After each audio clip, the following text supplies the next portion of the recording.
Tidak bisa lagi, segera mengulurkan tangan dan mencubit kuat paha Kaisar. Saking sakitnya, Kaisar sampai gemetar dan tidak bisa menahan diri untuk tidak berteriak, "Ah!" Semua para menteri melihat pemandangan ini, semuanya terkejut, tidak mengerti apa yang sedang terjadi. Kaisar saking marahnya wajahnya memerah padam, berani-beraninya mencubit paha saya. Kasim Bafuk yang berdiri di samping melihat Kaisar kurang sehat, segera bertanya, "Kaisar, Anda kenapa?" Kaisar segera menenangkan diri, mengangkat tangan dan berdeham beberapa kali, "Saya tidak apa-apa." Ning Qiuqiu yang berada di bawah saat itu sangat bangga. "Rasakan itu, kamu menendangku, Jeti pantas saja." Tapi dia belum sempat bangga selama 3 detik. Tiba-tiba seekor kecoak merayap di depannya. Merayap dengan suara gemerisik. Begitu melihat kecoak merayap sembarangan di sampingnya, Ning Qiuqiu ketakutan hingga berkeringat dingin. Dia segera melompat, menendang meja hingga terlempar, lalu memanjat ke atas tubuh Kaisar. Meja yang ditendang jatuh ke lantai, mengeluarkan suara berdebum. Ning Qiuqiu dengan ketakutan memeluk erat dada Kaisar. Gemetar berkata, "Besar sekali, besar sekali, sungguh sangat besar." Tindakan Ning Qiuqiu ini disaksikan oleh semua menteri di bawah, masing-masing wajahnya memerah. Para menteri dan jenderal mulai mempertanyakan Kaisar. "Kaisar, ada apa ini?"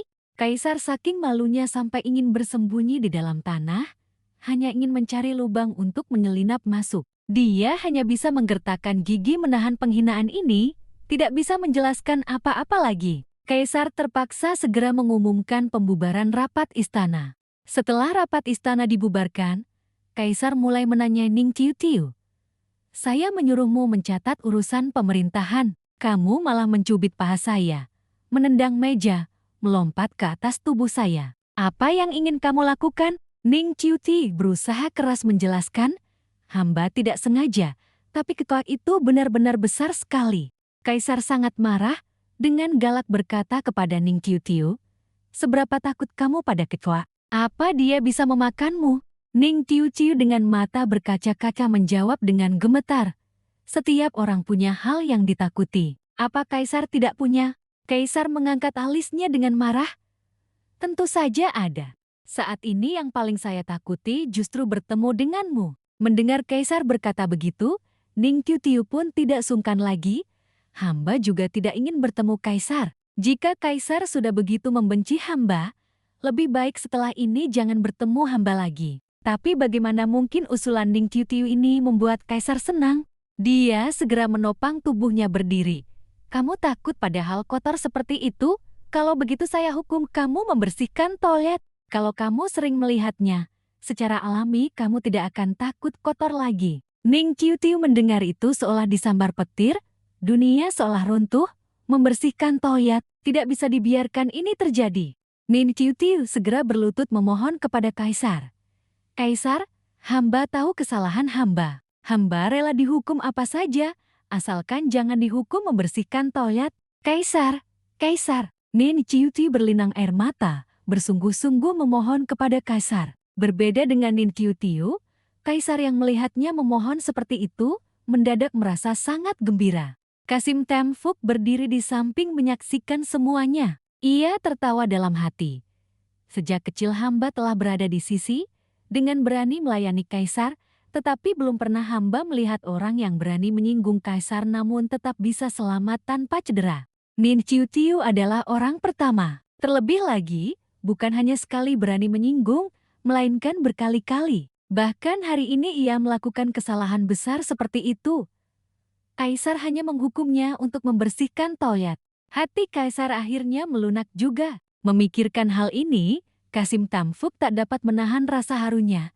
Tetesan air mata kebahagiaan pun mengalir. Berganti adegan keesok pagi di istana Chaoyang. Kasim Tamfuk membawa Ning Qiuqiu ke sini untuk membersihkan toilet. Ia membimbing Ning Qiuqiu masuk ke kamar Kaisar. Segala sesuatu di sini bersih berkilau, rapi. Kasim Tamfuk memperkenalkan, ini adalah ruang buang air Kaisar. Ning Qiuqiu melihat sekeliling. Semuanya sangat bersih. Ia mendekati toilet. Ia menciumnya. Bahkan toiletnya pun harum semerbak. Begitu bersih, pada dasarnya tidak perlu dibersihkan. Nin Ciuciu seketika semangat kembali, tidak lagi murung seperti tadi. Ia segera membungkuk berterima kasih kepada Kasim Tamfuk atas perhatiannya. Kasim Tamfuk pun tersenyum menjawab, "Ah, tidak, tidak." Kasim Tamfuk berpikir dalam hati, "Hamba tahu, bagaimana mungkin Kaisar tega benar-benar menghukummu? Akulah yang paling memahami maksudmu." Nin Ciuciu memang paling mengerti keinginan tuannya. Kembali ke sisi Kaisar, Kasim Tamfuk melaporkan semuanya. Mendengar bahwa Nin Ciuciu hanya perlu membersihkan toilet di Istana Chaoyang, Kaisar seketika marah. "Apa? Engkau mengaturnya untuk membersihkan toilet di Istana Chaoyang? Beta ingin menghukumnya, bukan membiarkannya bermalas-malasan." Kaisar yang marah segera berlari menuju Nin Ciuciu. Saat itu, Kasim Tamfuk pun merasa malu, berpikir dalam hati. Mungkinkah aku salah memahami maksud Kaisar? Beralih adegan ke tempat Nin Ciuciu. Kaisar mendekatinya, berteriak keras. "Nin Ciuciu, keluarlah kemari untuk beta." Nin Ciuciu yang sedang berada di dalam toilet, tiba-tiba mendengar panggilan itu dan segera menjulurkan kepalanya keluar, melihat situasi. Kaisar mencari hamba untuk urusan apa? Hamba masih punya banyak toilet yang harus dibersihkan. Saat menjulurkan kepalanya, Nin Ciuciu tidak lupa membawa sikat toilet. Kaisar melihat sikat toilet itu dan langsung mundur, karena beta memiliki kebiasaan bersih. Beta berpikir dalam hati, bagaimana dia bisa membawa benda itu keluar? Tepat saat itu, Selir Dong datang ke kamar Kaisar. "Kaisar, hamba baru saja selesai memasak sarang burung walet jamur kuping putih spesial. Ini hamba bawakan untuk Kaisar." "Kaisar, Baginda di mana?" Nin Ciuciu mendengar suara ini. Seketika menyadari itu suara Selir Dong. Ia segera membekap mulut Kaisar dan suara membekap mulut. "Kaisar, kita tidak boleh membiarkan Selir Mulia tahu aku ada di sini. Jika ia melihatku di kamar tidur pribadi Kaisar, setelah ini aku tidak akan bisa hidup tenang." Kaisar seketika memerah wajahnya. Beta memiliki kebiasaan bersih, namun Nin Ciuciu malah menggunakan tangannya yang baru saja membersihkan toilet untuk membekap mulut beta. "Engkau menggunakan tangan yang baru saja membersihkan toilet untuk membekap mulut beta." Menyadari hal ini, Kaisar semakin marah. Nin Ciuciu segera menarik tangannya. "Sial, lupa kalau si tiran punya kebiasaan bersih." Namun, saat itu suara Selir Dong semakin dekat. "Kaisar, hamba datang mencari Baginda." Nin Ciuciu segera bersembunyi di toilet, berkata, "Kaisar, jika Baginda ingin menghukumku, nanti saja, biarkan aku bersembunyi dulu."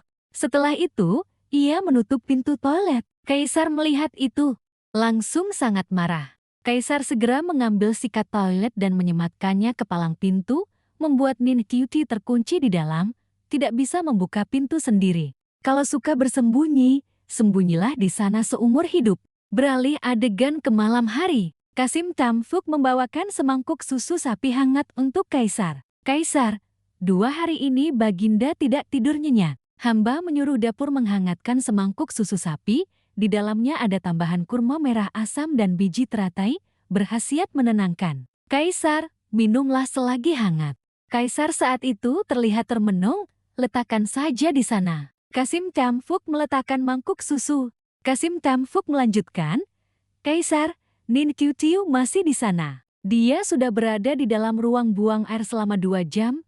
Dia memohon sampai suaranya serak." Lihatlah Kaisar yang sedang risau. Kaisar mendengar Kasim Tamfuk berkata begitu, langsung menyindir. "Sekarang pekerjaanmu semakin bagus, ya." Mendengar itu, Kasim Tamfuk segera mengerti dan mundur. "Hamba tidak berani, hamba terlalu banyak bicara. Hamba tidak berani lagi mengganggu Kaisar. Hamba mohon undur diri." Tepat saat Kasim Tamfuk hendak pergi, Kaisar memanggilnya kembali. "Tunggu dulu, malam sudah larut. Carilah cara agar dia diam. Jangan sampai mengganggu tidur beta." Mendengar Kaisar berkata begitu, Kasim Tamfuk tersenyum tipis.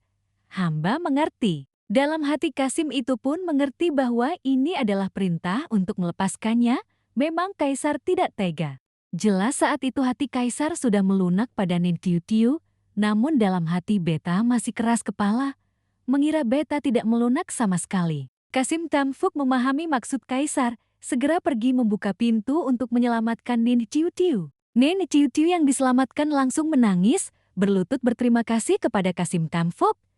Terima kasih banyak Kasim Tamfuk telah menyelamatkan nyawa hamba. Kasim Tamfuk dengan gembira membantunya berdiri. Sudah, cepatlah kembali. Dalam perjalanan Nin Tiu Tiu kembali ke kamarnya. Nin Tiu Tiu dengan marah menendang batu-batu, sambil berjalan ia mengumpat Kaisar. Dasar Kaisar anjing, mengurungku di toilet. Tiba-tiba, saat itu suara sistem terdengar. Tit tit tit, Inang, kamu punya misi baru? Menari balet angsa danau bersama si tiran. Selesaikan misi, nilai pemecah alur cerita bertambah 2%. Gagal misi, nilai nyawa Inang berkurang 50%. Inang diminta segera menyelesaikan misi. Mendengar misi aneh ini, Nin Tiu Tiu tak bisa menahan napas panjang. Apa? Sekarang aku sangat membencinya sampai ingin mencekiknya. Kamu masih mau aku menari bersamanya? Nin Tiu Tiu merasa marah sekaligus tak berdaya. Saat itu, Tiao Tet yang berbaring di sistem, menyilangkan kaki dengan santai berkata, Inang, bekerja dengan sistem 996 setiap hari, aku juga sangat lelah. Permainannya tidak seru, kenapa aku harus lembur menemanimu bermain? Jika Inang ingin cepat kembali, sebaiknya patuh menyelesaikan misi. Setelah mendengar itu, Nin Tiu Tiu termangu menatap sistem.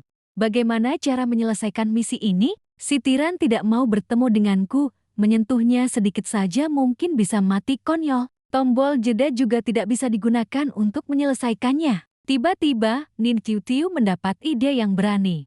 Mungkin aku bisa menekan tombol jeda dulu, berpose balet untuk si tiran, lalu melanjutkan alur cerita, dan menyeretnya untuk menari. Paling-paling aku hanya akan dihukum membersihkan toilet jika melakukan itu. Memikirkan hal ini, Nin Tiu Tiu diam-diam tersenyum. Misi mendesak saat ini adalah mencari kesempatan untuk berduaan dengan si tiran. Beralih adegan ke Istana Zhu. Nin Tiu Tiu sedang menyisir rambut dan merias Gutu Cham. Ia menyematkan jepit rambut yang sangat indah ke kepala Gutu Cham. Tepat saat itu, Tai Li membawa nampan berisi botol-botol salep masuk. Nona muda, Kaisar memerintahkan seseorang untuk membawakan ini untuk Nona muda. Semuanya adalah jenis salep terbaik. Terlihat bahwa Kaisar sangat merindukan Baginda. Gutu Cham melihat salep itu dan berpikir dalam hati, merindukan apa? Kaisar hanya sedang mengingat apakah posisiku saat mengangkat kaki sudah cukup standar atau belum. Berpikir begitu, Gutu Cham segera memerintahkan Tai Lin. Ali, kamu bawakan sup manis ini sebagai ucapan terima kasih kepada Kaisar. Nin Tiu Tiu yang berada di samping mendengar keinginan untuk membawa sup manis itu, langsung mendapat ide dalam benaknya. Membawakan sup manis untuk si tiran, kesempatan untuk berduaan sudah tiba. Berpikir begitu, Nenek Tiu Tiu segera berlari dengan antusias ke sisi Tai Lin. Dengan lembut merangkul bahu Tai Lin, berkata, Nona muda, kaki Tai Lin masih belum pulih sepenuhnya, bagaimana kalau biar aku saja yang pergi? Melihat tindakan dan perkataan aneh Nin Tiu Tiu, Tai Lin sangat terkejut, menatap Nin Tiu Tiu dengan tatapan bingung. Gutu Cham mendengar perkataan Nin Tiu Tiu dan setuju untuk membiarkan Nin Tiu Tiu pergi. Baiklah, biarkan Nin Tiu Tiu saja yang pergi.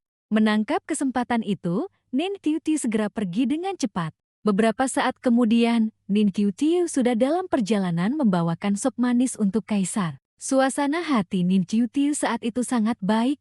Ia berjalan sambil bersenandung. Di kamar Gutu Cham, Tai Lin mulai mengeluh kepada nona muda mereka. Sekarang Nin Tiu Tiu setiap hari berkeliaran di depan Kaisar. Hamba khawatir lebih sering daripada nona muda. Nona muda, Baginda harus berhati-hati. Bagaimanapun, berjaga siang dan malam, orang licik di dalam rumah adalah yang paling sulit diwaspadai. Sebaiknya dia tidak memiliki niat yang tidak seharusnya terhadap Kaisar. Mendengar perkataan Tai Lin, Gutu Cham sama sekali tidak khawatir. Ia dengan hati-hati mendorong nampan salep itu, lalu menoleh ke Tai Lin berkata, Aku percaya pada Nin Tiu Tiu. Tai Lin tampak sangat marah. Nona muda, kenapa Baginda begitu percaya padanya? Melihat reaksi Tai Lin, Gutu Cham langsung menunjukkan ekspresi tidak senang. Sambil berbalik, ia berkata, Dulu di kediamanmu, kamu tahu batas? Mengapa setelah masuk istana, temperamenmu semakin meledak-ledak? Jika kamu terus seperti ini, saya akan menyuruh orang mengantarmu kembali ke kediaman. Hailin di permukaan menunjukkan penyesalan, menunduk meminta maaf kepada Kutu Kam. Baik, Nona, hamba tahu kesalahan hamba. Namun dalam hatinya, ia punya rencana lain. Matanya menunjukkan kebencian yang jelas. Ia berpikir dalam hati, Nini Tiu Tiu, suatu hari nanti aku akan mengusirmu dari istana. Tiba di istana Chaoyang, Nini Tiu Tiu telah membawakan sup manis di hadapan kaisar. Ia berlutut mempersembahkan sup manis, berkata, Kaisar, ini sup manis yang Nona hamba siapkan untuk Anda. Saat Nini Tiu Tiu melangkah masuk ke kamar, ia mendapati Kasim Bafuk juga ada di sana. Kesempatan untuk berdua dengan kaisar pun sirna. Kaisar melihat Nini Tiu Tiu tanpa melirik sedikit pun, langsung berdiri dan berkata, "Bawa pergi, sekarang saya harus keluar, tidak sempat minum." Nini Tiu Tiu buru-buru bertanya, "Di tengah terik matahari siang begini, Kaisar hendak pergi kemana? Kemana saya pergi ada hubungannya denganmu? Lakukan saja pekerjaanmu dengan baik. Jika masih bertanya sembarangan, saya akan memotong lidahmu." Nin Ciu Ciu tersenyum kaku di wajahnya, dalam hati ia memaki. "Bukan karena ingin menyelesaikan misi, kamu pikir aku mau bertanya padamu. Misi tinggal 4 jam lagi, harus cepat."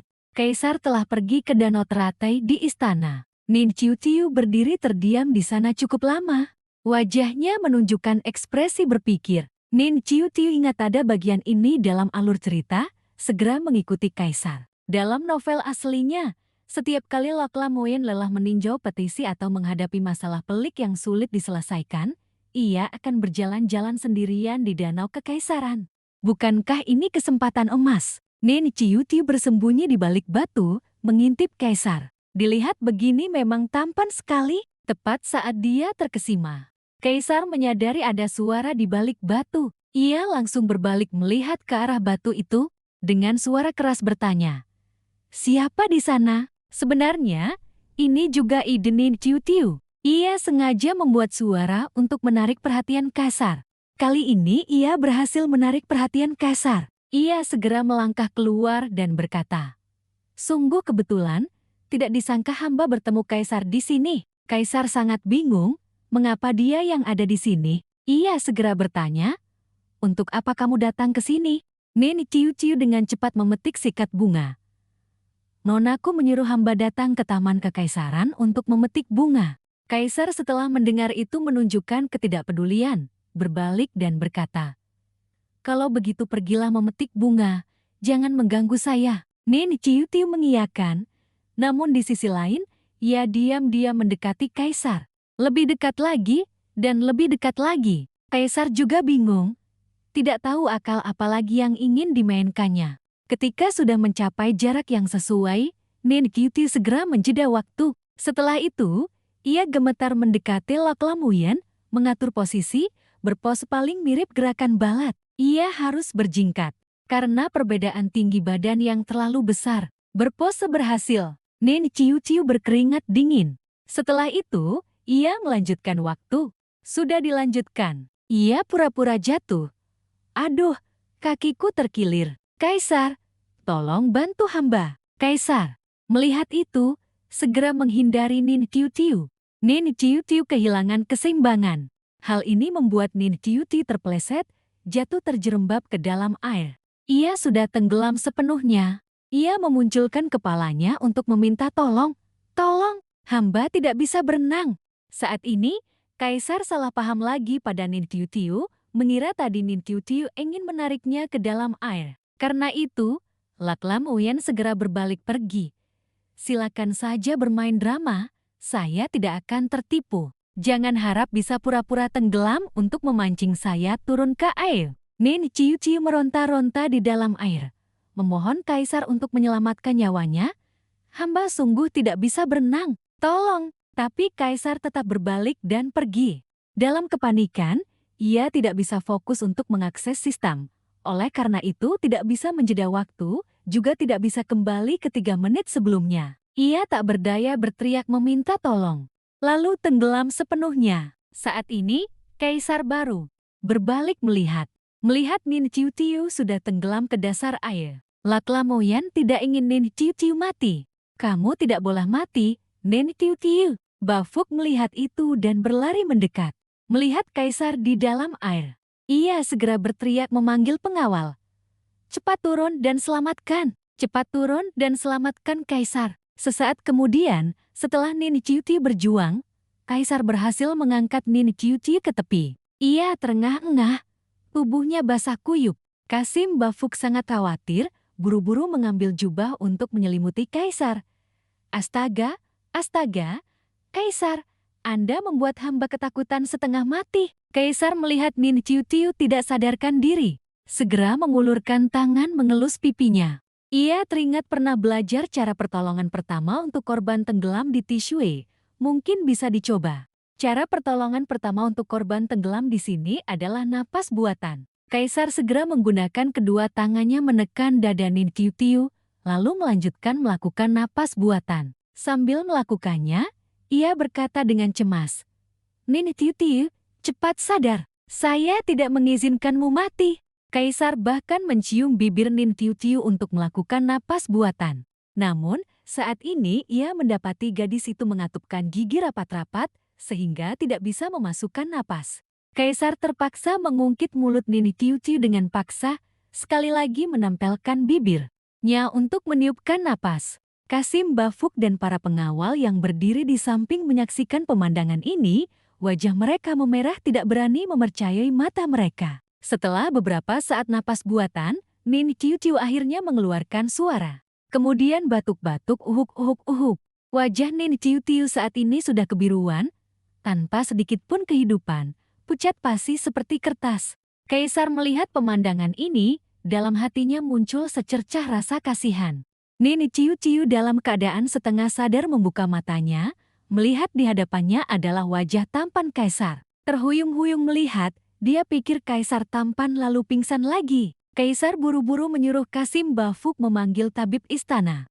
Bafuk segera memerintahkan orang untuk membawa tabib istana ke istana Sui, tetapi Laklamoyan berkata, Istana Sui terlalu jauh dari sini. Bawa tabib istana ke istana Chaoyang. Setelah berkata demikian, Kaisar menggandong Nin Tiu Tiu, berjalan menuju istananya. Dalam keadaan setengah sadar, Nin Tiu Tiu bermimpi dirinya tenggelam di air, dikelilingi arus air biru pekat, tidak bisa bernapas. Sistem saat itu terus menyemangati Tiu Tiu. Inang harus semangat, Inang. Tepat ketika Tiu Tiu hampir menyerah pada hidupnya, sebuah tangan pria menggenggam tangannya. Dalam keadaan setengah sadar, Tiu Tiu, dia menyadari itu adalah Laklam Uyen.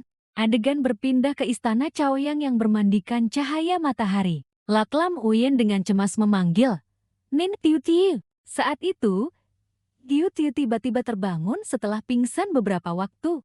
Dia membuka matanya dan menyadari bahwa ini adalah istana Chaoyang, kamar tidur Kaisar. Tepat saat itu, Tiu Det dari sistem muncul lagi, bertepuk tangan riang.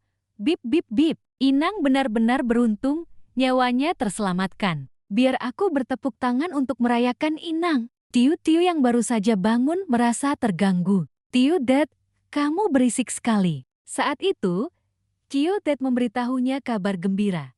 Selamat Inang telah menyelesaikan misi menari balet bersama si Tiran. Tingkat kerusakan alur cerita meningkat 2%. Sekarang 7%.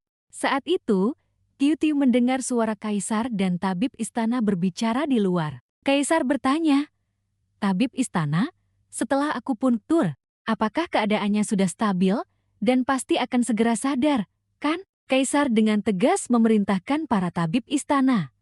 Siapapun yang berani membocorkan sepatah kata pun tentang kejadian hari ini, saya tidak akan mengampuninya. Kedua tabib istana segera menuruti perintah Laklam Uyen. Hamba akan patuh. Hamba akan menurut. Tiu Tiu yang terbaring di ranjang pun menyadari bahwa barusan Laklam Uyen lah yang telah menyelamatkannya. Tepat saat itu, Laklam Uyen masuk ke kamar dan langsung berjalan mendekati Tiu Tiu. Dia langsung duduk tegak, batuk tak henti-henti kuk-huk-kuk. Tiu Tiu mengangkat kepala dan melihat Kaisar menatapnya dengan sangat cemas. Dia memperhatikan luka di bibirnya. Lam Uyen tiba-tiba menyadari luka itu. Sepertinya itu karena gigitannya sendiri.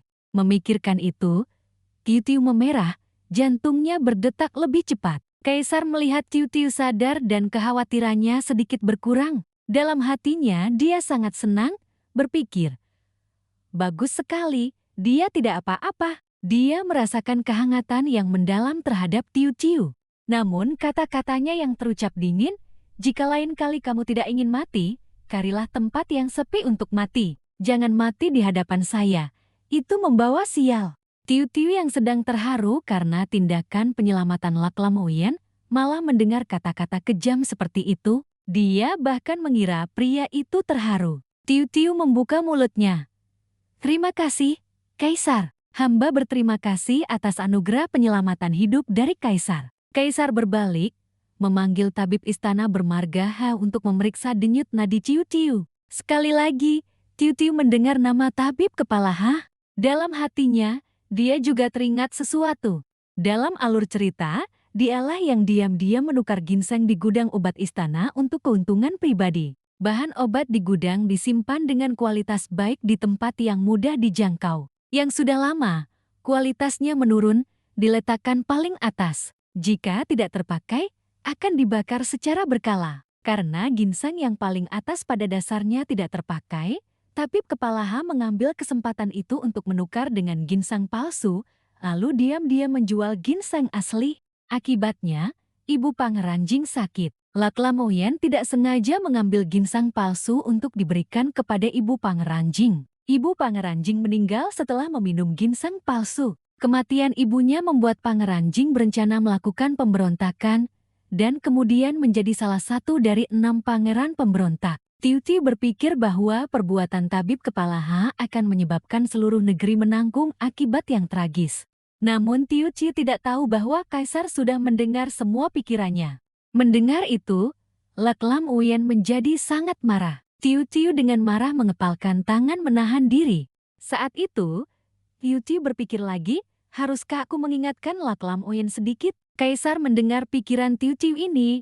Dalam hatinya sedikit senang dan bergumam, bagus, anggap saja kamu tahu berterima kasih. Akhirnya, Tiu Tiu tidak memanggilku Kaisar Anjing lagi. Karena setiap kali, dia selalu mendengar Tiu Tiu dalam hatinya mengumpat Lam Uyen sebagai kasar anjing. Haha, kali ini tidak mengumpat lagi. Jetik Kaisar sedikit senang.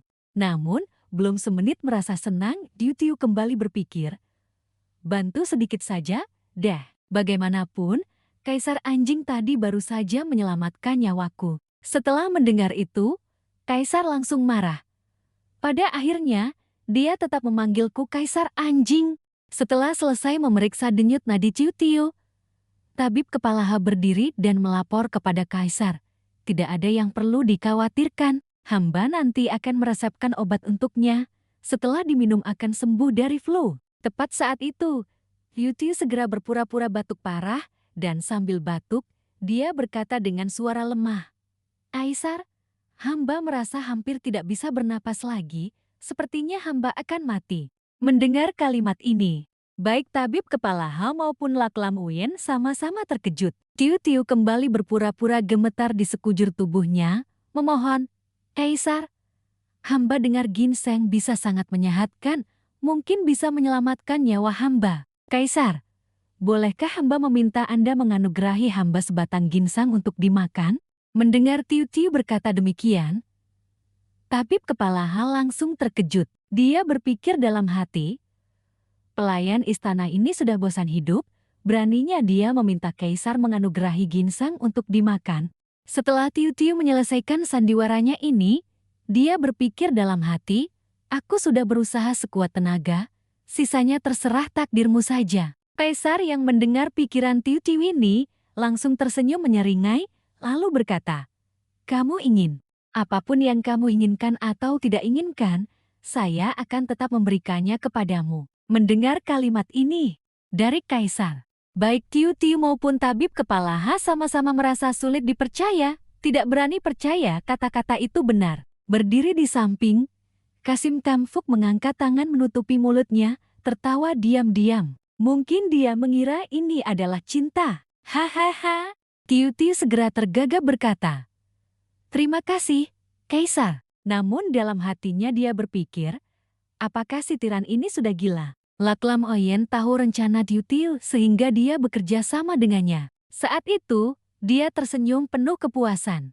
Saat itu, tabib kepala Ha segera berdiri dan melapor kepada Kaisar. "Hamba mohon izin untuk pergi ke gudang obat mengambil ginseng untuk direbuskan bagi nona ini." Kaisar sudah mendengar pikiran Tiu Tiu.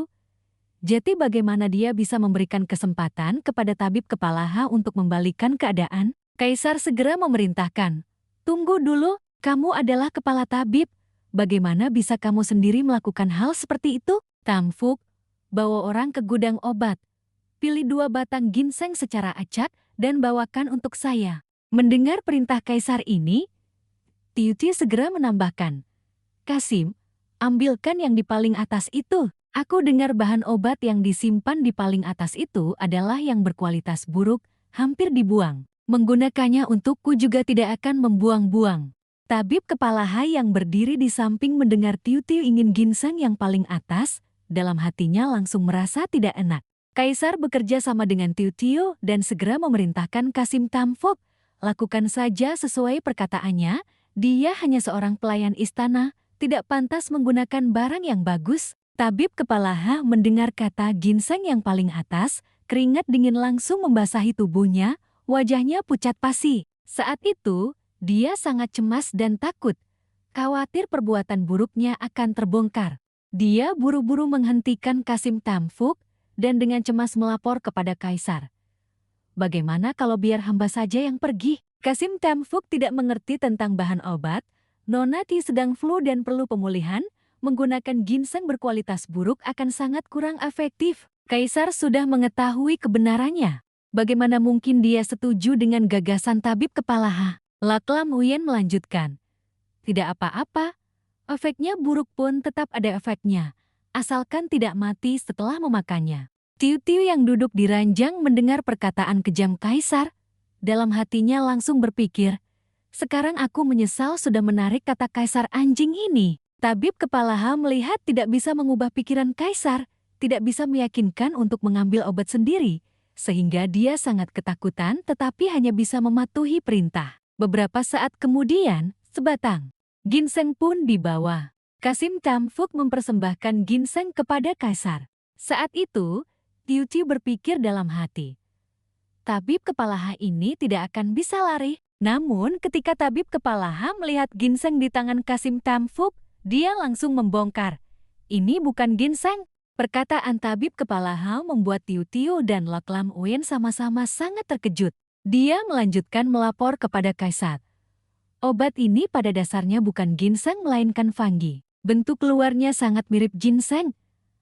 Tapi fungi beracun.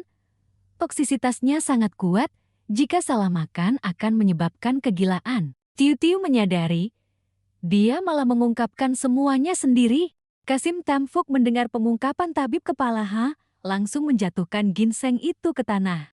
Menundukkan kepala menjelaskan kepada Kaisar, "Kaisar, hamba melakukan sesuai perintah Anda. Sungguh hamba telah mengambil ginseng dari rak paling atas di lemari obat di gudang obat." Mohon Kaisar mengusut tuntas. Tabib kepala Ha juga serentak berlutut. "Hamba memohon Kaisar untuk menyelidiki masalah ini dengan jelas. Jika ada seseorang di gudang obat yang mengambil keuntungan pribadi, itu karena hamba tidak mengelola dengan ketat. Hamba bersedia menerima hukuman." Saat itu Kaisar melirik ke arah ranjang Tiu Tiu. Tiu Tiu dalam hatinya sedang berpikir, ternyata dia sudah menyiapkan jalan keluar untuk dirinya sendiri sejak awal. Meskipun diselidiki dengan cermat, dia tetap bisa mendorong bawahannya untuk menanggung kesalahan. Apa yang harus kulakukan sekarang? Tiu Tiu sudah lama tidak mengubah alur cerita. Dia berpikir, lebih baik memanfaatkan kesempatan ini untuk memberi pelajaran sedikit kepada si tiran, sekaligus melampiaskan kemarahan atas sikap Kaisar terhadapku barusan. Maka Tiu Tiu mengubah dialognya. Kaisar berkata kepada tabib kepala Ha, "Tabib kepala Ha, kamu telah melayani di istana dengan rajin selama 25 tahun. Saya tidak ingin melihat namamu dalam hasil penyelidikan. Tabib kepala Hai yang dialognya diubah oleh Tiu Tiu menundukkan kepala bersumpah kepada Kaisar. Tapi sumpahnya sangat aneh. Kata-kata aslinya adalah sebagai berikut. Kaisar, hamba bersumpah demi para leluhur Kaisar. Jika hamba telah melakukan hal seperti itu, biarlah seluruh keluarga Kaisar tidak mati dengan tenang. Begitu kata-kata itu terucap, tabib kepala Ha langsung terdiam kebingungan, tiba-tiba menyadari ada sesuatu yang tidak beres. Kasim Tamfok yang berdiri di samping mendengarkan. Tiu Tiu yang mendengar kata-kata ini juga sangat terkejut. Nen Tiu Tiu yang duduk di samping tampak sangat puas, berpikir dalam hati. Dia bicara bagus sekali, ini kan dialogku sendiri, beri dia 1000 like. Mendengar perkataan ini, Laklamoyen segera menyuruh orang menyerat tabib itu keluar. Setelah semua urusan selesai, Nen Tiu Tiu segera merasa lebih baik. Dia turun dari tempat tidur dan berkata kepada Laklamoyen, hamba merasa badan hamba sudah tidak enak lagi. Hamba mohon undur diri dulu. Namun, begitu Nen Tiu Tiu turun dari tempat tidur, dia tiba-tiba terdiam. Laklamoyen segera mendekat dan bertanya, kamu kenapa? Nen Tiu Tiu hanya tersenyum dingin membalas, Kaisar, hamba tidak apa-apa, tidak apa-apa. Tapi saat itu Nen Tiu Tiu berpikir dalam hati, Tante Merah datang lagi. Laklamoyen tidak mengerti apa yang terjadi, segera mendekat ke hadapan Nen Tiu Tiu dengan cemas dan bertanya, sebenarnya ada apa? Jika ada sesuatu, katakan saja. Nen Tiu Tiu menunduk berterima kasih kepada Kaisar. Kaisar peduli pada hamba benar-benar tidak apa-apa. Setelah itu Nen Tiu Tiu melanjutkan berpikir, kamu mau aku bilang apa? Mengatakan di depan banyak orang seperti ini kalau aku sedang datang bulan? Kenapa tidak boleh? Aku ingat aku masih belum bisa jalan. Sebentar lagi Nen Tiu Tiu akan berdarah. Nen Tiu Tiu buru-buru mohon undur diri. Kaisar juga mendengar pikiran-pikiran Nen Tiu Tiu ini tapi masih merasa bingung. Adegan beralih ke kamar Laklamoyen. Laklamoyen memanggil seorang tabib istana, berkata, Kepala Tabib Ha melakukan korupsi dan menerima suap, mengkhianati kepercayaan mendiang Kaisar, kejahatannya pantas dihukum mati berkali-kali. Mulai sekarang, kamu gantikan posisinya, jangan biarkan saya kecewa. Tabib ini menunduk menerima karunia. Hamba akan mengingat titah suci ini, hamba tidak akan berani berbohong atau mengabaikan tugas. Tabib yang baru diangkat menjadi kepala tabib itu adalah Kepala Tabib Song. Dia menerima jabatan dan bersiap untuk pergi. Dia segera ditahan oleh Kaisar yang bertanya, Tuan Song, apakah kamu tahu penyakit apa itu dysmenorrhea? Namun, ini adalah istilah dari dunia modern, bagaimana para tabib istana bisa tahu? Dia buru-buru menjawab Laklamoyen dengan jujur. Pengetahuan hamba dangkal, hamba belum pernah mendengar tentang penyakit ini. Mohon Kaisar menjelaskan lebih detail mengenai gejala spesifiknya. Laklamoyen mulai menjelaskan gejala kepada Kepala Tabib Song. Ada gejala sakit perut, berkeringat dingin, wajah pucat, dan juga bisa berdarah. Kepala Tabib Song setelah mendengar gejala-gejala ini, sepertinya sedikit mengerti. Mendengar Kaisar menjelaskan, tampaknya ini adalah menstruasi tidak teratur, bisa diobati dengan akupuntur untuk mengurangi rasa sakit. Tidak tahu apakah ini selir yang mana diharam kekaisaran. Laklamoyen berpikir dalam hati, membiarkan tabib istana secara pribadi mengobati seorang pelayan istana itu terlalu mencolok. Siapa tahu Kutu Cam juga mengalami masalah serupa. Lagi pula, Kutu Cam yang baik hati tidak akan mengabaikan Nen Tiu Tiu. Memikirkan hal ini, Laklamoyen menepuk bahu Kepala Tabib Song dan berkata, itu selir kehormatanku, kamu pergi dan obati dia. Kepala Tabib Song segera mematuhi perintah Kaisar. Adegan beralih, Nen Tiu Tiu sedang berusaha. Satu langkah demi satu menuju istana Cui. Saat ini, perut Nen Tiu Tiu sangat sakit. Wajahnya pucat dan tubuhnya lemah saat tiba di istana.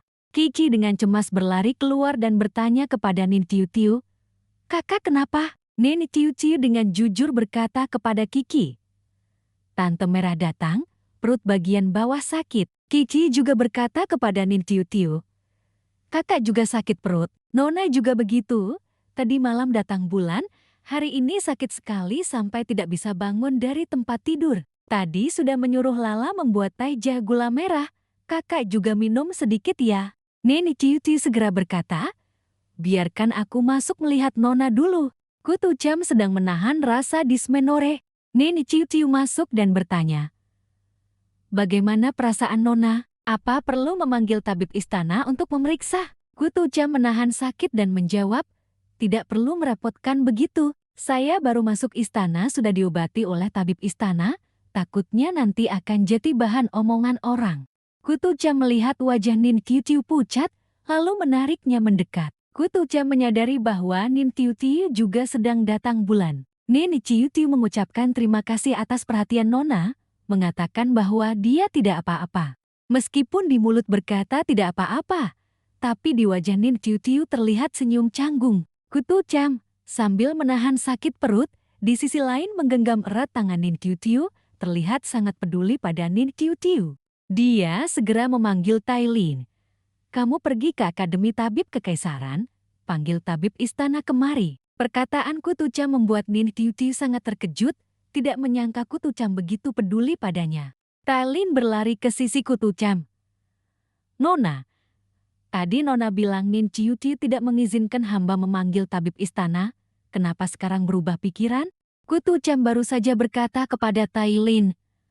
Bukan hanya saya, Nin Tiu juga begitu. Saya lihat dia bahkan lebih tidak nyaman daripada saya. Saya tidak mengizinkan tabib istana memeriksanya, saya tidak tenang. Mendengar perkataan Kutu Cam ini, Nin Tiu merasa sangat terharu, berpikir dalam hati. Dia memang malaikat, jelas-jelas dia sendiri sedang menahan sakit, juga tidak mau memanggil tabib istana, tapi dia rela memikirkan orang lain.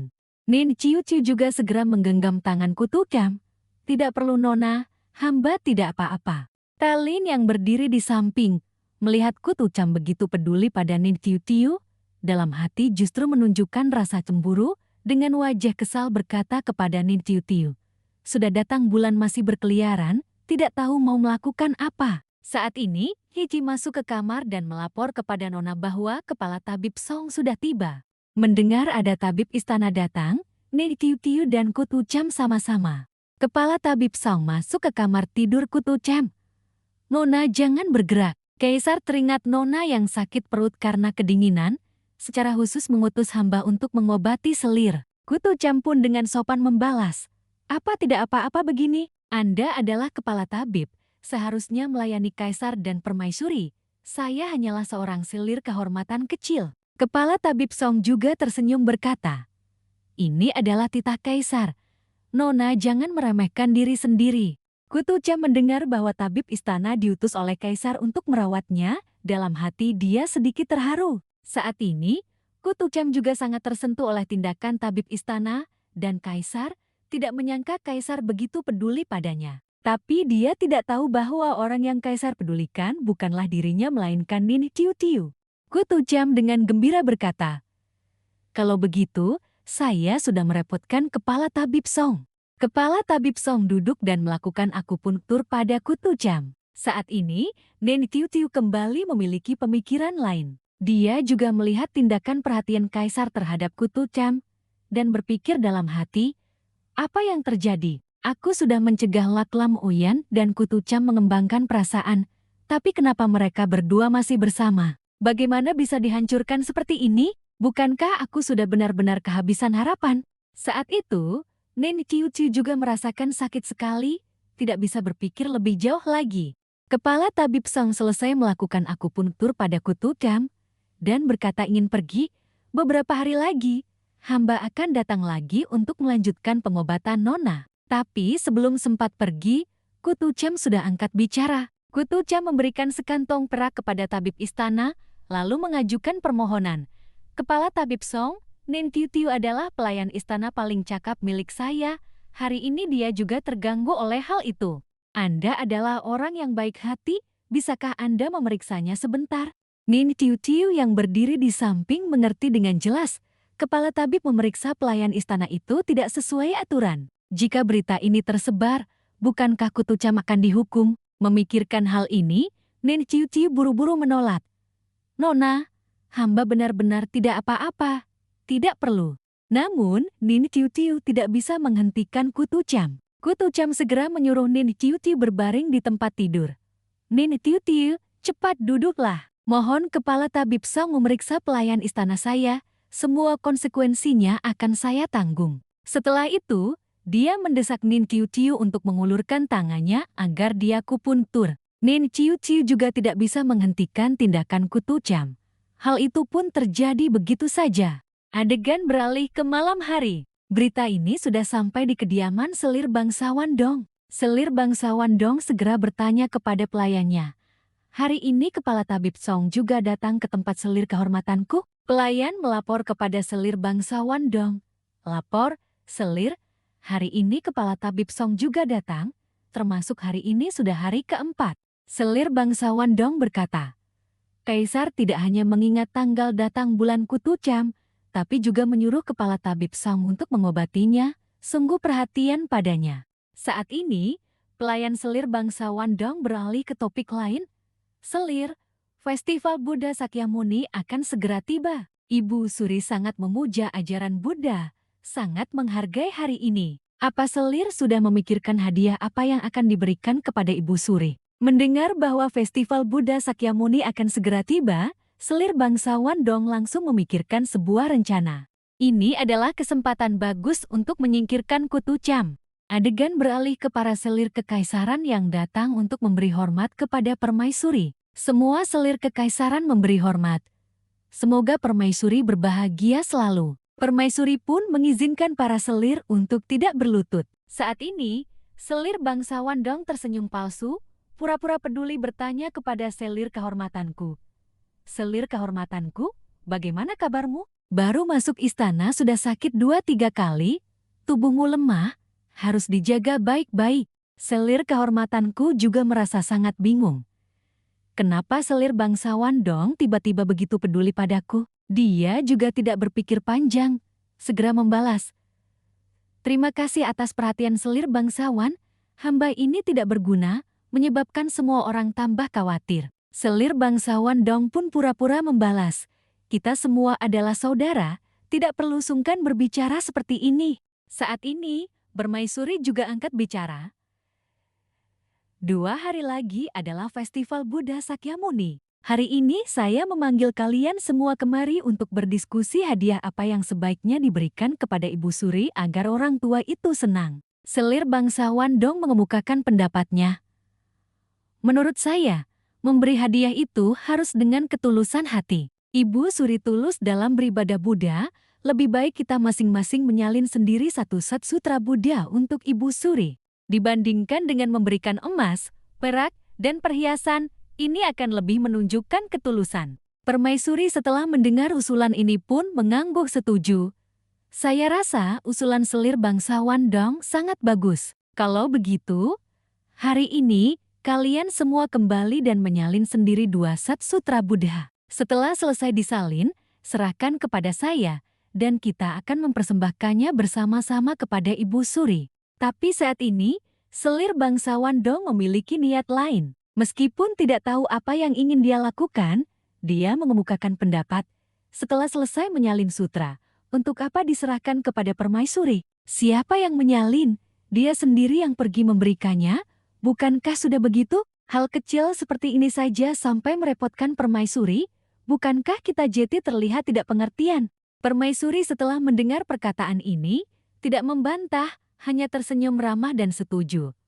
Baiklah, kalau begitu, kalian masing-masing setelah selesai menyalin, antarkan sendiri ke istana Ibu Suri. Pembicaraan berakhir di sini. Para selir kekaisaran meninggalkan istana permaisuri. Pelayan wanita selir bangsawan Dong berbisik kepadanya, Selir, Departemen Urusan Internal sudah mengatur segalanya dengan baik. Kertas dan pena yang diberikan kepada Kutu Cham sudah diurus. Selir bangsawan Dong saat ini juga memberi perintah. Kirim orang untuk mengawasi setiap gerak-gerik di Istana Cui. Begitu Kutu Cham membawa sutra Buddha dan ingin pergi ke Istana Ibu Suri, segera laporkan kepada saya. Kutu Cham kembali ke istananya, segera memulai pekerjaan menyalin sutra Buddha untuk dipersembahkan kepada Ibu Suri. Tailin berdiri di samping menggerus tinta untuk Kutu Cham. Saat itu, dia juga mengantuk hingga lelah, menguap berulang kali, tanpa sengaja menumpahkan. Nona, tintanya tumpah. Kutu Cam segera dengan cemas menasihati Tailin. Tali, kamu fokus sedikit. Jika tinta mengenai seluruh gulungan sutra ini, itu akan sia-sia. Tailin membalas. Nona, kenapa kamu terburu-buru? Departemen Urusan Internal baru saja mengantar kertas dan tinta. Kamu sudah langsung mulai menulis. Bukankah Festival Buddha Sakyamuni itu lusa? Namun, Kutu Cam tetap melanjutkan menyalin sutra dengan penuh perhatian. Hadiah yang semua orang berikan kepada Ibu Suri itu sama, tentu saja siapa yang memberikan lebih dulu, dia akan lebih bisa mendapatkan simpati dari Ibu Suri. Jika kamu merasa bosan, panggil saja Nin Tiu Tiu untuk menggantikanmu. Pergilah dan istirahat. Tailin memanfaatkan kesempatan ini untuk mengadu tentang Nin Tiu Tiu. Nin Tiu Tiu sudah entah pergi kemana sejak pagi, dia hanya pandai bermalas-malasan. Tapi pada saat yang sama, Nin Tiu Tiu sedang bersama Kaisar membaca dokumen kekaisaran. Dia membaca sambil batuk serak. Lok Lam Uyen angkat bicara bertanya kepada Nin Tiu Tiu. Kenapa sudah membaca 2 jam tapi tidak minum air? Nin Tiu Tiu menjawab. Kaisar juga tidak mengizinkan hamba minum air. Lok Lam Uyen segera mendorong cangkir air ke arahnya. Nin Tiu Tiu, minumlah. Dalam hati dia berpikir, sekarang kamu tahu cara menurut. Hal-hal yang tidak saya izinkan kamu lakukan, mana ada yang belum pernah kamu lakukan? Nin Tiu Tiu melihat cangkir air itu, lalu segera mengambilnya dan meminumnya hingga tandas. Habis tandas, Lok Lam Uyen mengambil kesempatan ini untuk bertanya pada Nin Tiu Tiu. Perutmu sudah tidak sakit lagi. Nin Tiu Tiu tersenyum cerah, berpikir dalam hati. Kenapa si tiran ini tiba-tiba peduli padaku? Dia segera menjawab. Hamba lapor, Kaisar, sudah lebih baik, jauh lebih baik. Tepat saat ini, suara notifikasi sistem berbunyi. Tit-tit-tit, peringatan, peringatan. Dunia akan runtuh. Inang diminta segera menyelamatkan dunia. Mohon perhatian, dunia akan runtuh. Inang diminta segera menyelamatkan dunia. Kata-kata peringatan ini berulang-ulang. Nin Tiu Tiu terkejut dan langsung berdiri. Tidak tahu apa yang telah terjadi. Nin Tiu Tiu berbalik dan bertanya pada Tiu Tet. Tiu Tet, jelaskan dengan jelas. Aku baru saja membacakan beberapa petisi siang tadi untuk sitiran itu. Kenapa dunia sudah akan runtuh? Tiu Tet menunjuk layar dan berkata, Inang diminta untuk melihat sendiri detail plot selanjutnya, segera memikirkan cara untuk menyelesaikan krisis. Begitu dunia dalam buku ini runtuh, Inang juga akan ikut menghilang. Nin Tiu Tiu melihat ke layar, membaca detail plot selanjutnya. Entah detail plot selanjutnya itu apa? Sampai membuat Nin Tiu Tiu begitu ketakutan. Dia segera pamit kepada Kaisar. Kaisar, hamba ada urusan, mohon pamit undur diri terlebih dahulu. Lok Lam Uyen melihat reaksi terburu-buru Nin Tiu Tiu, lalu segera bertanya. Kamu mau kemana? Apa saya sudah mengizinkanmu pergi? Nin Tiu Tiu pura-pura sakit perut dan pergi, mengabaikan halangan Kaisar, mengarang alasan yang sulit ditolak orang lain. Kaisar, hamba ada urusan mendesak. Kaisar mendengar pembelaan Nin Tiu Tiu seperti itu, juga tertegun, kepalanya penuh tanda tanya. Nin Tiu Tiu meninggalkan kamar Kaisar, lalu segera berlari kencang. Sistem kembali memperingatkan, Nin Tiu Tiu, hitung mundur 3 menit. Inang diminta segera menghentikan dunia agar tidak runtuh. Nin Tiu Tiu melangkah panjang, berlari secepat kilat. Dia tahu betul, kertas dan pena yang digunakan Kutu Cam untuk menyalin sutra Buddha telah dipermainkan oleh selir. Secara lahiriah, itu tampak seperti selembar kertas yuan, tetapi pada kenyataannya sudah ada tulisan di atasnya. Hanya saja telah menggunakan jenis tinta khusus yang baru akan muncul jika terkena aroma cendana yang pekat. Memberinya tinta emas juga untuk tujuan ini. Tidak peduli apa yang Kutu Cam tulis, tinta emas akan memudar dan menghilang jika terkena aroma cendana yang pekat. Hanya istana Shonin milik Ibu Suri yang sering membakar dupa cendana. Karena itu, begitu Kutu Cam membawa sutra Buddha yang sudah disalin ke istana Ibu Suri, sutra Buddha yang ditulisnya akan menghilang, digantikan oleh isi yang menghina Ibu Suri yang telah ditulis selir sebelumnya. Ibu Suri membaca kata-kata hinaan ini di sutra Kutu Cam dan sangat murka. Sungguh berani menghina saya. Setelah itu, Ibu Suri memerintahkan orang untuk menyeret Kutu Cam keluar, menghukumnya 50 pukulan tongkat hingga darah Kutu Cam terus mengalir. Nen Ciu Tiu memikirkan hal ini, lalu merasa jengkel. Kenapa bisa berakhir seperti ini? Sih, penulis yang menggali lubang tapi tidak menutupnya, pasti tidak akan tenang di alam baka. Dia berusaha berlari sangat cepat. Nen Ciu Ciu akhirnya tiba di istana Ibu Suri. Nen Ciu Ciu terengah-engah sejenak, lalu menenangkan diri untuk menangani masalah. Saat ini, pemandangan di depan Nen Ciu Ciu adalah selir dong yang sedang berdiri di luar pintu, menguping dan menyaksikan lelucon yang ia sendiri ciptakan. Hati Nen Ciu Ciu langsung mendidih. Bagus sekali, selir dong. Bersembunyi di sini menonton Kutu Cam menjadi bahan tertawaan. Nen Ciu Ciu memanfaatkan waktu yang berhenti, berlari mendekat dan memukul kepala selir dong dengan keras untuk melampiaskan amarahnya. Nen Ciu Ciu masuk ke dalam ruangan dan kebetulan melihat Ibu Suri mengerutkan kening membaca kata-kata kutukan yang dipersembahkan Kutu Cam. Melihat ekspresi Ibu Suri, sudah jelas betapa marahnya beliau. Nen Ciu Ciu melihat pemandangan ini, tahu ada hal buruk akan terjadi. Selesai sudah. Ibu Suri sudah melihat sutra Buddha yang dipersembahkan Kutu Cam. Nen Ciu Ciu pusing memikirkan cara penyelesaian, sekarang hanya bisa mengubah alur cerita. Nen Ciu Ciu segera mengeluarkan keyboard untuk mengubah alur cerita.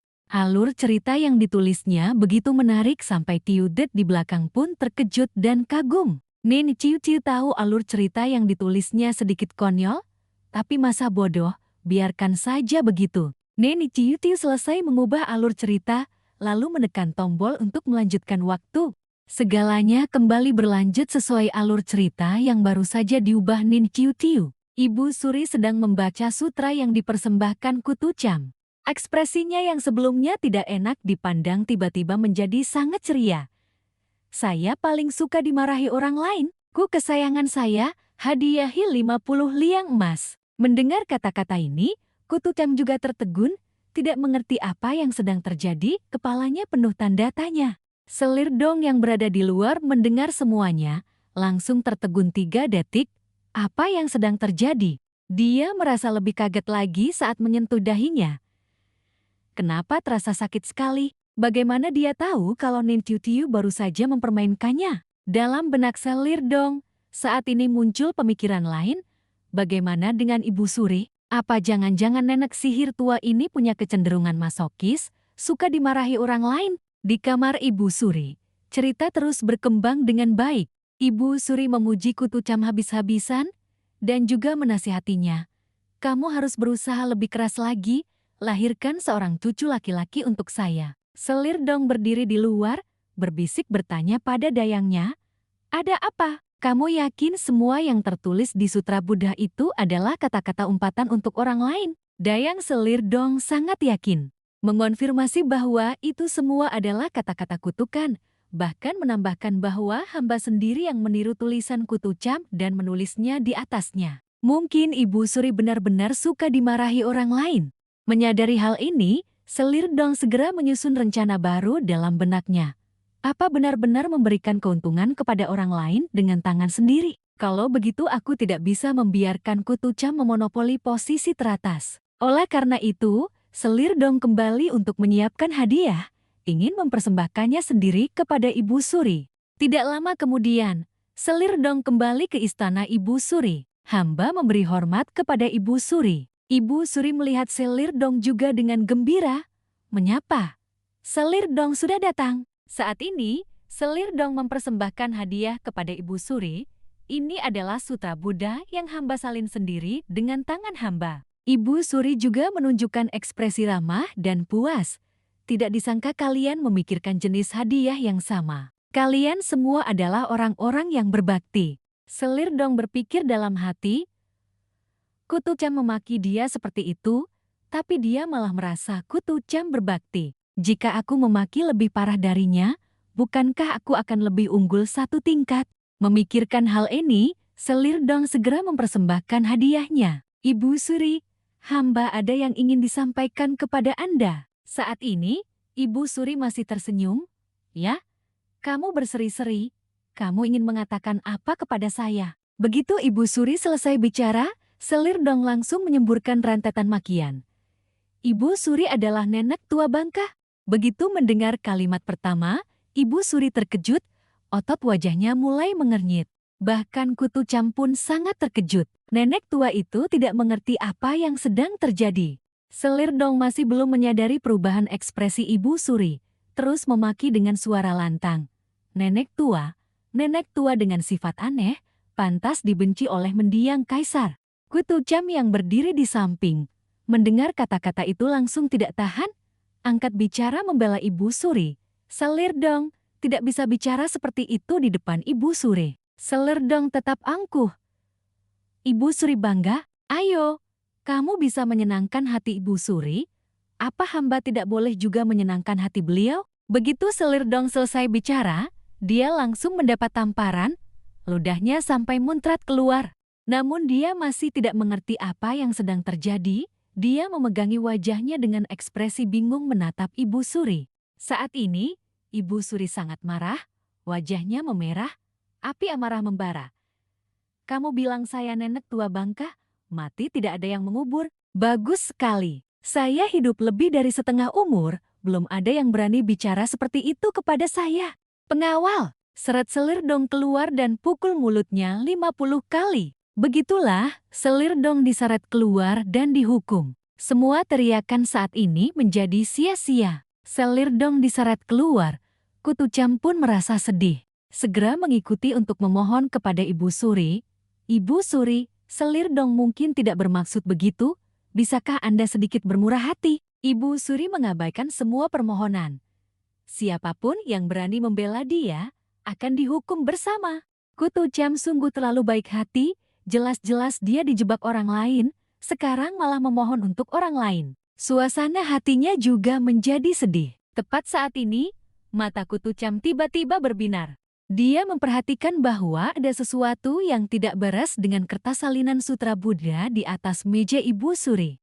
Kutu Cam segera mengambilnya untuk melihat. Jelas-jelas saya menyalin sutra Buddha. Kenapa berubah menjadi kata-kata kasar ini? Apa jangan-jangan saya dijebak? Kutu Cam segera merobek sutra ini, tidak bisa membiarkan Ibu Suri melihatnya. Jika tidak, nasibnya juga akan sama dengan Selir. Setelah merobeknya, dia buru-buru menyembunyikan sobekan-sobekan itu di dalam lipatan bajunya. Segera pergi. Kutu Cam pergi beberapa saat kemudian. Nin Ciu Ciu berlari mengejarnya. Nona muda, apa kamu sudah mempersembahkan sutra Buddha kepada Ibu Suri? Kutu Cam melihat Nin Ciu Ciu, langsung menunjukkan ekspresi cemas. Nin Ciu Ciu, ayo kita cepat kembali. Aku ada sesuatu yang ingin kubicarakan denganmu. Kembali ke kamar, Kutu Cam menceritakan seluruh kejadian hari ini kepada Nin Ciu Ciu. Nin Ciu Ciu, saat aku tidak memperhatikan, tulisan di atasnya telah berubah menjadi hal-hal ini. Nin Ciu Ciu juga pura-pura mengambil sutra untuk melihatnya, dalam hati sangat gembira, berpikir, Kutu Cam tahu bagaimana membawa pulang benda ini, setidaknya tidak terlalu bodoh. Kutu Cam kembali menunjukkan ekspresi cemas dan sedih. Nin Ciu Ciu, ada orang yang ingin menjebakku. Nin Ciu Ciu menghibur nona mudanya. Untungnya nona muda cerdas, jika tidak, sekarang yang sedang dihukum di Istana Shonin pasti adalah Anda. Kutu Cam mengungkapkan. Sejak aku masuk istana sampai sekarang belum pernah berbuat salah pada siapapun. Siapa sebenarnya yang ingin menjebakku seperti ini? Kalau Ibu Suri melihat dengan jelas isi sutra Buddha itu, bukankah nyawaku yang kecil ini tamat sudah? Nin Ciu Ciu juga merasa kasihan pada Kutu Cam. Dia duduk, memegang tangan nona mudanya, menghibur. Nona muda jangan takut, aku dan Kiki akan selalu berada di pihakmu. Kutu Cam melihat ekspresi tulus di wajah Nin Ciu Ciu, suasana hatinya pun mereda. Sedikit lebih baik. Tepat saat ini, terdengar suara. Ketukan pintu terdengar. Yang masuk adalah Kiki. Dia datang membawa kabar. Kasim Menteri Ritus telah tiba. Kutu Cam keluar untuk menyambut Kasim Menteri Ritus. Sesaat kemudian, dia mengantar Kasim itu pergi. Kutu Cam menghela napas lagi. Ternyata Kasim itu datang untuk memberitahunya bahwa hari ini Kaisar kembali memilihnya. Hal ini membuat Kutu Cam tidak terlalu senang. Ning Tiao Tiao menunjukkan senyum gembira, mengucapkan selamat kepada nona mudanya. Selamat, Nona mudaku. Malam ini Kaisar kembali memilih Anda. Gutu Cam terlihat lesu. Paling-paling aku dipanggil untuk berlatih lagi. Coba kamu katakan, kenapa Kaisar memilihku, tapi justru menyuruhku pergi ke istana Chaoyang untuk berlatih menari semalaman? Ning Tiao Tiao juga merasa bingung, berpikir dalam hati, mana ku tahu apa yang dipikirkan si Kaisar brengsek itu. Ning Tiao Tiao menyampaikan dugaannya. Jangan-jangan dia tidak bisa. Gutu Cam mendengar itu bertanya dengan penasaran. Tidak bisa? Tidak bisa di bagian mana? Bagian mana itu? Ning Tiao Tiao menunjukkan ekspresi muram, lalu menunjuk ke bawah. Ya, bagian itu. Kemudian dia berbisik menjelaskan ke telinga Gutu Cam. Hal ini membuat wajah Gutu Cam Jati tidak enak dilihat, suasana pun tiba-tiba menjadi sangat canggung. Tepat pada saat ini, Selir Dun tiba untuk mengunjungi Gutu Cam. Kudengar Kaisar kembali memilih adik. Saya sudah bertahun-tahun di istana, belum pernah melihat Kaisar menaruh perhatian pada siapapun seperti itu. Keduanya terkejut serampak. Selir Dun sudah datang. Hati Ning Tiao Tiao dipenuhi niat jahat. Baru saja akan sampai pada bagian penting, sudah terpotong. Selir Dun kembali membuka suara. Saya melihat adik disayangi, saya sungguh turut berbahagia untuk adik. Gutu Cam menjawab dengan rendah hati. Kaisar terhadap hamba hanyalah merasa baru saja. Dibandingkan dengan Nona, Selir Dunlah yang sesungguhnya sahabat sejati. Selir Dun kembali memuji, mulut kecil ini sungguh manis, siapa yang tidak akan menyukainya? Selesai berkata, dia segera memanggil dayangnya. Dayangnya, Tuni, mengerti maksudnya, lalu mengeluarkan sebuah gelang. Ini adalah gelang keselamatan yang saya dapatkan tahun lalu saat festival musim semi di Pavilion Baosiang. Sayangnya, saya semakin berisi, jadi sedikit sulit memakainya. Kebetulan sangat cocok untuk adik. Selir Dun mengambil gelang itu dan memakaikannya ke tangan Gutu Cam.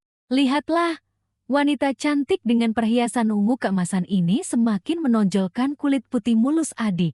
Gutu Cam buru-buru berdiri dan berkata dengan rendah hati, Selir Dun, ini tidak pantas. Hamba tidak memiliki jasa maupun kebajikan. Bagaimana hamba bisa menerima hadiah sebesar ini dari Anda? Selir Dun bersikeras agar Gutu Cam menerima gelang itu. Ini hanyalah sedikit niat baik untuk menunjukkan perasaan persaudaraan di antara kita. Jika bahkan niat baik sekecil ini tidak kamu terima, bukankah itu berarti kamu tidak ingin dekat dengan saya? Mendengar Selir Dun berkata begitu, Gutu Cam merasa tenang, lalu dengan patuh menerima gelang itu. Kalau begitu, adik juga akan memberimu hadiah. Ning Tiao Tiao, nanti bawakan tusuk konda berlapis emas berhias zamrudku ke istana Selir Dun. Ning Tiao Tiao mengiyakan dan menerima perintah. Selir Dun menyatakan ingin berpamitan. Waktu sudah tidak pagi lagi, saya tidak akan mengganggu adik bersiap untuk melayani Kaisar. Gutu Cam mengantar Nona. Hati-hati di jalan, Nona. Ning Tiao Tiao berdiri di samping menyaksikan seluruh proses. Dalam hatinya sudah ada dugaan. Gelang ungu keemasan dari Selir Dun di luar terlihat biasa, tetapi di dalamnya kosong. Selir Dun telah memasukkan kesturi ke dalamnya. Benda ini akan membahayakan tubuh wanita. Ringan bisa keguguran, parah bisa tidak bisa memiliki anak. Gutu Cam masih belum mengetahui konspirasi dan niat jahat ini. Gutu Cam merasa sangat senang dengan gelang dari Selir Dun, terus-menerus memuji betapa indahnya gelang itu. Dia berpikir dalam hati, di istana ini hanya Selir Dun yang benar-benar baik kepadaku. Tailin melihat nona mudanya menerima gelang itu juga merasa senang. Nona berkata aneh sekali, kecuali Selir Bangsawan dan Selir Yun, para nona lainnya semua memperlakukan nona dengan sangat baik. Wajah Gutu Cam tiba-tiba menjadi muram. Hati manusia sulit ditebak. Siapa yang bisa melihat apa yang dipikirkan orang lain dalam hatinya? Ning Tiao Tiao berdiri di samping. Hatinya teriris, baru saja ada yang memberimu gelang pencegah kehamilan.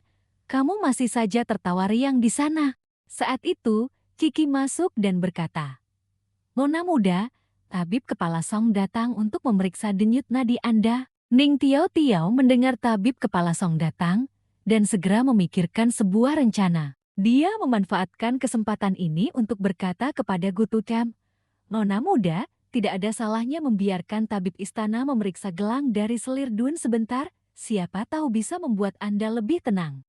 Setelah mendengar itu, Gotu Cham merasa perkataan Ning Tiao Tiao masuk akal. Beralih ke, setelah tabib kepala Song selesai memeriksa Gotu Cham, ia berjanji akan datang lagi 3 hari kemudian untuk memeriksa denyut nadi. Sebelum tabib kepala Song pergi, Gotu Cham memberi isyarat kepada Ning Tiao Tiao untuk mengambil gelang itu. Ning Tiao Tiao segera dengan cekatan membawa gelang itu ke hadapan tabib kepala Song. Ning Tiao Tiao berkata, "Gelang ini dibeli oleh nona muda kami di pasar. Mohon Yang Mulia memeriksanya. Apakah ada sesuatu yang tidak beres?" Tabib kepala Song mengulurkan tangannya. Ning Tiao Tiao menunjukkan niat untuk membantu. Namun, saat Ning Tiao Tiao menyerahkan gelang itu kepadanya, dia sengaja membiarkan gelang itu tergelincir dari tangannya dan jatuh ke tanah. Talin, yang membenci Ning Tiao Tiao, memanfaatkan kelalaian ini dan segera berlari memarahi, "Beraninya kamu membuang barang nona muda ke tanah?" Ning Tiao Tiao tersenyum canggung menjawab, "Tidak sengaja tergelincir dari tangan." Tepat pada saat ini, semua orang melihat ke tanah. Gelang itu sudah pecah berkeping-keping, di dalamnya berjatuhan beberapa butiran kecil. Gotu Cham melihatnya, lalu segera berdiri, berjalan mendekat dengan penasaran untuk melihat bubuk apa ini. Ning Tiao Tiao juga turut mengatakan bahwa itu jatuh dari celah retakan gelang. Tabib kepala Song berjongkok, lalu mengambil sedikit bubuk di tanah dengan tangannya. Setelah itu, ia membaunya. Sesaat kemudian, ia menyadari benda apa ini. Ia mendekati Gotu Cham dan melapor dengan hormat. "Lapor nona muda, di dalam gelang ini ada seseorang yang menyembunyikan sejumlah besar kesturi. Jika nona muda memakainya setiap hari, bubuk itu akan meresap ke dalam tubuh siang dan malam, dikhawatirkan akan membahayakan tubuh nona muda dan tidak bisa hamil." Setelah mendengar perkataan tabib kepala Song, mata Gotu Cham terbelalak, sangat terkejut.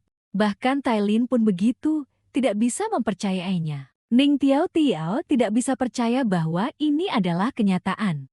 Mental Gotu Cham terpukul, ia tidak bisa berdiri tegak. Ning Tiao Tiao melangkah maju dan membantu Gotu Cham duduk. Setelah itu, Ning Tiao Tiao mengeluarkan sekantung perak dan memberikannya kepada tabib kepala Song. "Maaf merepotkan tabib kepala yang mulia, mohon jangan sebarkan kejadian hari ini keluar." Tabib kepala Song dengan patuh menerima kantung perak itu lalu pergi. Setelah tabib istana pergi, Ning Tiao Tiao berlari menutup pintu. Saat ini, Tailin baru dengan marah mengambil gelang itu dan berkata, "Aku harus pergi mencari selir Duan untuk meminta penjelasan, menanyakan apa maksudnya memberikan ini kepada nona muda kita." Ning Tiao Tiao segera menghentikan tindakan impulsif Tailin. "Kamu punya berapa nyawa berani mempertanyakan selir Duan? Nona muda saat ini hanyalah seorang selir tingkat rendah. Selir Duan adalah pemimpin dari 4 selir utama. Jika kamu tidak hormat kepadanya, dia bisa dengan mudah membunuhmu." Memikirkan hal ini, Tailin pun terdiam, tidak tahu harus berkata apa. Gotu Cham merasa sakit hati. "Aku ingin mati." Air mata jatuh seperti hujan. Ning Tiao Tiao, "Di hatiku sungguh sangat ketakutan. Mengapa bahkan selir Dun pun seperti ini?" Gotu Cham terisak, semakin berbicara, air matanya semakin deras. "Aku tidak pernah menyinggung siapapun. Mengapa semua orang di istana ingin mendorongku ke kematian?" Ning Tiao Tiao juga merasa kasihan pada protagonis wanita itu. "Tidak ada cara lain. Siapa suruh kamu jadi protagonis wanita? Tentu saja para karakter jahat akan melompat keluar untuk mencari gara-gara denganmu." Setelah menangis cukup lama, Gotu Cham akhirnya kembali tenang. Gotu Cham mengusap air matanya, berkata, "Tailin, berikan padaku gelang itu." Tailin ingin menghentikan Gotu Cham. "Nona muda, gelang ini tidak bersih. Hamba sebaiknya membuangnya jauh-jauh." Tapi Gotu Cham bersikeras ingin mengambil kembali gelang itu. Setelah memegang gelang itu, dia membuang semua bubuk kesturi di dalamnya. "Berikan saja benda ini kepadaku. Jika aku tidak memakainya, nanti dia bisa memikirkan cara lain untuk menyakitiku. Aku harus berpura-pura tidak tahu apa-apa. Berakting dengan baik di depannya barulah aku bisa melindungi diriku." Setelah membuang bubuk itu, Gotu Cham dengan hati-hati membungkusnya dengan sapu tangan. lalu menyuruh Ning Tiao Tiao mencari tempat tersembunyi untuk menguburnya. Suasana di dalam ruangan menjadi berat, di wajah setiap orang terlihat ekspresi muram dan sedih. Tailin baru menyadari bahwa perkataan orang zaman dulu memang benar. Setiap langkah di istana adalah gunung pisau dan lautan api. Dia meletakkan tangannya di bahu Gu Tucam, berkata, "Nona muda ingin melindungi diri. Satu-satunya cara adalah mendapatkan kasih sayang dari kaisar." Gu Tucam sepenuhnya memahami hal ini. Bagaimana mungkin aku tidak tahu? Tapi jika aku berinisiatif memeluk orang lain, bagaimana aku bisa tidak bersalah kepada Chu Tinnian? Tailin berlutut menasihati. "Nona muda, mohon sadarlah. Tuan muda Chu sudah 2 tahun ini tanpa kabar. Meskipun dia masih hidup, jika Nona muda tidak mendapatkan kasih sayang dari kaisar, bagaimana Nona muda bisa bertahan hidup sampai bertemu kembali dengan Tuan muda Chu? Orang-orang di istana terus-menerus mencelakakan Nona muda. Nona muda harus belajar melindungi diri sendiri, harus memperjuangkan kasih sayang." Mendengar perkataan Tailin, Gu Tucam merasa sangat masuk akal. Demi orang yang dicintainya, dia harus menjaga nyawanya di istana kekaisaran ini. Gu Tucam dengan kesal meremas ujung bajunya. Adegan beralih ke suasana ramai di istana kekaisaran. Kiki dan Lala sedang memegang jaring penangkap kupu-kupu, berlarian dengan riang. Di jalan, mereka bertemu Ning Tiao Tiao. Ning Tiao Tiao langsung bertanya kemana mereka akan pergi. Kiki menjawab bahwa mereka akan menangkap kupu-kupu. Nona muda berkata dia membutuhkannya. Ning Tiao Tiao meminta mereka untuk menangkap sebanyak mungkin. Mendengar 2 kata kupu-kupu, Ning Tiao Tiao langsung menyadari. Jangan-jangan adegan terkenal di novel aslinya datang lagi? Ini adalah salah satu dari 10 plot besar yang disalin persis oleh penulis B dari novel asli. Pertama kalinya Gu Tucam bertekad untuk memperebutkan kasih sayang adalah dengan menggunakan pakaian tari kupu-kupu untuk memikat tiran, yang kemudian membuat tiran mengklaimnya secara posesif malam itu. Plot pisisan seperti itu benar-benar akan datang. Ning Tiao Tiao tidak bisa menahan kegembiraannya dalam hati. Tiba-tiba, dia merasa sedikit tidak nyaman di dadanya. Benar saja, sistem kembali mengeluarkan peringatan untuk Ning Tiao Tiao. Inang memiliki misi baru. Misi baru adalah mencegah perilaku Gu Tucam dalam memperebutkan kasih sayang, membuatnya gagal 7 kali dalam memikat tiran. Selesaikan misi, nilai kerusakan plot meningkat 1%. Gagal 7 kali, nilai nyawa Inang berkurang 10%. Ning Tiao Tiao asyik memikirkan plot, kisah dan perasaan antara pemeran utama pria dan wanita, sampai lupa bahwa dirinya adalah perusak plot. Dia memegang dadanya dan menghela napas lega. Bikin kaget saja, nyaris lupa kalau harus terus merusak plot. Adegan beralih ke malam hari. Gu Tucam datang untuk melayani kaisar.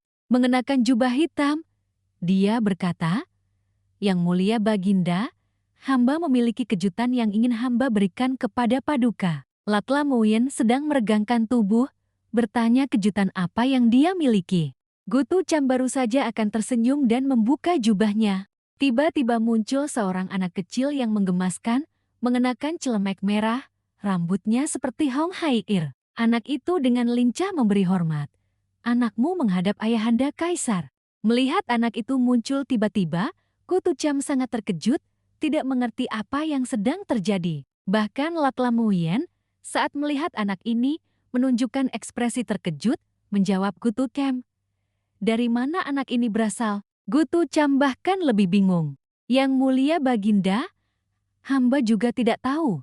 Anak itu yang berdiri di antara keduanya mulai berteriak, "Ayahanda kaisar, mengapa bertanya kepada ibunda selir seperti itu? Anakmu tentu saja adalah putra sulung Paduka." Bahkan Ning Tiao Tiao yang diam-diam mengintip dari luar pintu merasa sangat aneh. Ning Tiao Tiao juga tidak tahu, dia tidak tahu siapa anak ini. Dia segera masuk ke sistem untuk memeriksa dari mana anak berbaju merah ini berasal. Setelah memeriksa sistem, ternyata skripnya mengalami kesalahan. Gu Tucam membuka jubahnya, dan putra yang disembunyikan di dalamnya keluar. Ning Tiao Tiao telah salah menulis larva menjadi anak laki-laki, itulah sebabnya anak itu muncul. Ning Tiao Tiao langsung memegangi kepalanya menyesal. Sialan keyboard ini. Setelah itu, Dia memutar kembali waktu, memperbaiki skrip menjadi larva. Pasti tidak akan salah lagi. Maka waktu pun kembali 3 menit sebelumnya, tepat saat Gotucam baru saja membuka jubahnya. Yang mulia Baginda, hamba memiliki kejutan yang ingin hamba berikan kepada Paduka. Saat jubah terbuka, sekumpulan nenga terbang lurus ke arah wajah Laklam Oyen. Hal ini membuat Gotucam terkejut dan ketakutan. Seharusnya kupu-kupu, mengapa malah berubah menjadi ngengat? Dalam hatinya penuh dengan keraguan. Laklam Oyen menunjukkan ekspresi marah, menggertakkan gigi. Saya rasa kejutanmu sama sekali tidak berharga. Saya akan menghadiahi kamu untuk tinggal di sini semalaman. Pikir Ning Tiao Tiao. Aku harus berolahraga di sini. Setelah mengatakan itu, dia marah dan membuka pintu lalu pergi. Melihat Laklam Oyen keluar, Ning Tiao Tiao buru-buru bersembunyi di balik tiang. Dia memejamkan mata dan berkata dalam hati, tidak boleh sampai Tiran melihatku, kalau tidak dia akan menyeretku lagi untuk membaca dokumen, bermain gunting batu kertas, dan bersembunyi di bawah meja. Namun, Ning Tiao Tiao tidak tahu bahwa semua pikirannya ini terdengar oleh Laklam Oyen. Laklam Oyen berpikir dalam hati, sudah ingin bersembunyi dariku, aku pasti akan menyeretnya keluar. Berpikir begitu, Laklam Oyen mendekati Ning Tiao Tiao, menarik kerah bajunya. Kamu bersembunyi di sini melakukan apa? Ning Tiao Tiao buru-buru melambaikan tangan. Hamba tidak bersembunyi, hamba sedang membersihkan debu. Laklam Oyen mengejek Ning Tiao Tiao. Kamu benar-benar orang yang suka kebersihan. Kalau begitu, bersihkanlah 108 tiang batu di istana Caoyang itu. Meskipun Ning Tiao Tiao tidak mau, dia hanya bisa mematuhi perintah.